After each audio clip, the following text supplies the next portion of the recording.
Hi, so I'm not dead, and that's a plus. I don't want to sit and blab on a bunch of stuff, but I will put the screenshot here of the post I made on my community tab, and if you're interested in getting a little gist of it, here's the reason I was gone. You can just pause it.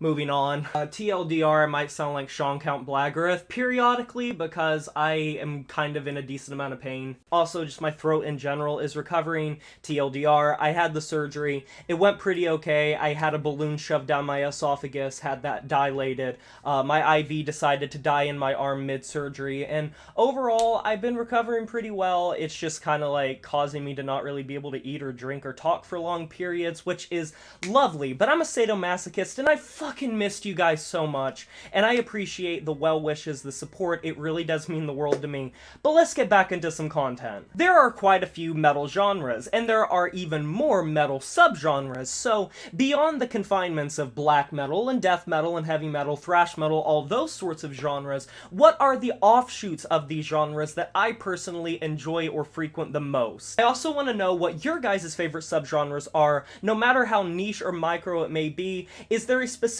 movement within a genre that you've just noticed you tend to enjoy a lot, or at least more than other contemporary subgenres? I have 5 here I want to talk about, and I also plan on doing a companion series where I talk about some of my least favorite subgenres of metal, or the ones that I don't particularly enjoy that much. Let's go ahead and start this list off with metalcore. Anyone who's watched this channel for an extended period of time will know that despite me loving a lot of extreme metal subgenres, I love metalcore. I think it is one of the most broad, versatile, hard to pin down, and experimental genres that has literally tested the limits of just about anything you could possibly do. You want more mathcore and frantic, crazy stuff? Look at some of Dance Gavin Dance's works, although they're more on the post-hardcore edge. Look at, like, the Dillinger Escape Plan. If you want more chaotic, new metal influenced stuff with mathcore, you got Loathe and Vain. If you want the scene emo stuff, you have all the shit that happened in the late 2000s, early 2010s with the Asking Alexandrias, the Icy Stars. You want heavy electronic music? Look at bands like The Browning and Icy Stars, as well as Electric Callboy. If you want something that is more buff and gruff and in your face, you got bands like Earth Crisis, and you have bands like Integrity to some degree, Unearth. If you want a mixture of hyper-melodicism as well as heavy riffs, sharp choruses, you got the Killswitch Engages, the As I Lay Dyings, the list goes on and on and on.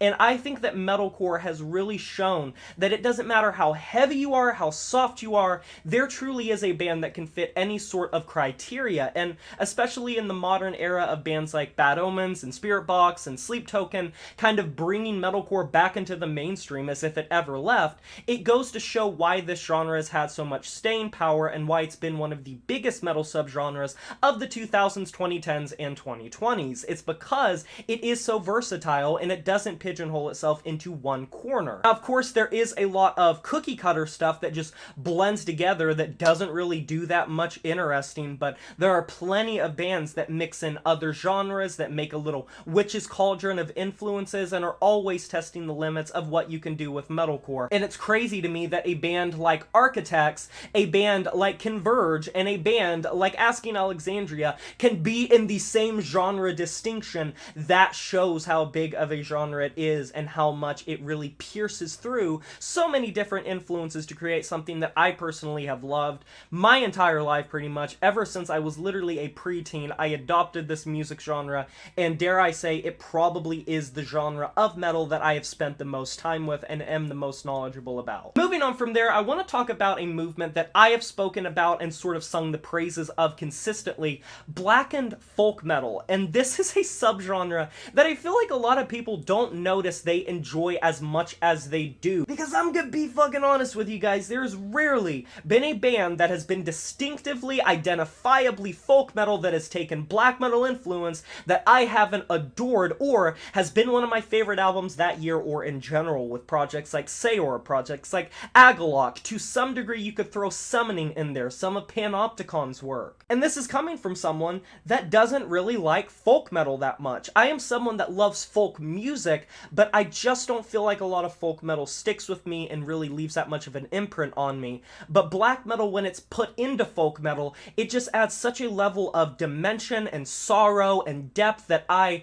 consistently find myself coming back to. And anytime those two things are mixed together, I just really enjoy it. You guys might notice a little bit of a consistency with my love of ambient stuff and atmospheric stuff put into music, similar to black and folk metal. Funeral doom metal, I have to say, has been a genre I have spent countless hours with. Bell Witch, Mournful Congregation, and one of my personal favorites, Drown the Record Subaqueous, is one that I go back to regularly. I'm someone that really enjoys emotionally powerful music and atmosphere specifically put into metal, and I know it's not everyone's cup of tea. Don't worry, I really like the brutal, heavy, deranged shit as well, but I find myself emotionally connecting a lot more to the bands that put together these landscapes and really push your buttons with emotion in the music. And funeral doom metal isn't going to be for everyone. Just as much as some people don't like really fast stuff BPM wise, you definitely have to be a fan of a vibe, of a mood, of compositions that go on for really long periods and maybe don't change up that much. And it is a tightrope, because I have heard funeral doom metal that I haven't liked because it doesn't do anything besides just pad out time, and I'm not really a fan of filler. But when you find a funeral doom metal band that really does know how to make an expansive composition with a lot of space, giving so much room to breathe, it really is magical. And some of my favorite experiences musically that I have just sat down and listened to an album in its entirety have come from funeral doom metal records. Post-black metal / black gaze. There are so many fucking bands that I could list here: Perennial Isolation, Kecht Iraq, portions of Wolves in the Throne Room, Alcest, Death Heaven, portions of Altar of Plagues. Black metal on its own tends to be a little hit or miss. As much as I enjoy like the classic Norwegian shit, and I'll always bump a Mayhem or a Dark Throne or a Bathory or a classic Burzum, there is something to be said about how black metal, potentially more than any other music genre in metal, has captured the feeling of cold isolation, desolate soundscapes, and pushed the boundaries of how saddening you can make a musical movement. And as much as the American black metal scene has caught so much shit for ruining black metal, there are plenty of European post-black metal bands that are phenomenal. Atmospheric black metal, specifically coming out of like Russia. I cannot describe to you how many fantastic Russian atmospheric black metal projects I've heard. So I think it's kind of rude to just chalk it up to black gaze came from America and it ruined black metal. You need to know your roots, and you need to go back to the emperors of the world that were doing symphonics and atmosphere and black metal, or the Burzums, long before you blamed black gaze for ruining black metal. I promise. You need to know the stylistic roots of what you're talking about. But yeah, there is just something about when you stumble upon a record from like a Paysage d'Hiver, when it really touches you and it just grabs a hold of you and lets you get lost in a labyrinth of sadness and coldness, and feels like you're in a cabin in the middle of winter with pine trees all around you. It is frigid and you just feel that sucking abyss. I also want to shout out melodic death metal, another genre that I feel like everyone will know, probably the most known on this list besides metalcore. Amon Amarth, In Flames, Dark Tranquillity, At the Gates, Arch Enemy, Carcass. I'm pretty much an equal opportunist when it comes to death metal. I love the really deranged, blood-caked, low-fidelity, very rawly produced death metal records that are just meat and potatoes, a la Cannibal Corpse, or a la Nile, or a la Dying Fetus to some degree. But I love melodic death metal for the harmony and melody that it brings into death metal. It goes to show that you don't have to sacrifice or give away any of your heaviness most of the time to bring something else into the fold that adds more dimension to your music. And while I do love sort of the bubblegum, you chew the flavor out and spit it out of a lot of like underground death metal releases, the 20-buck spin OSDM revival bands, I'd say that I feel a lot more fulfilled and rewarded when I go through a melodic death metal release, because it feels like there's more interesting stuff going on.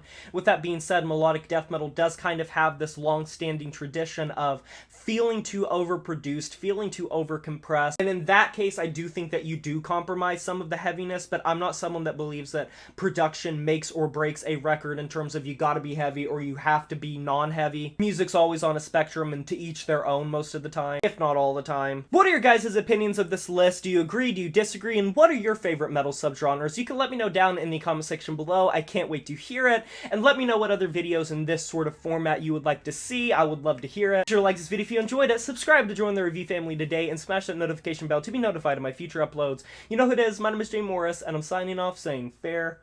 well.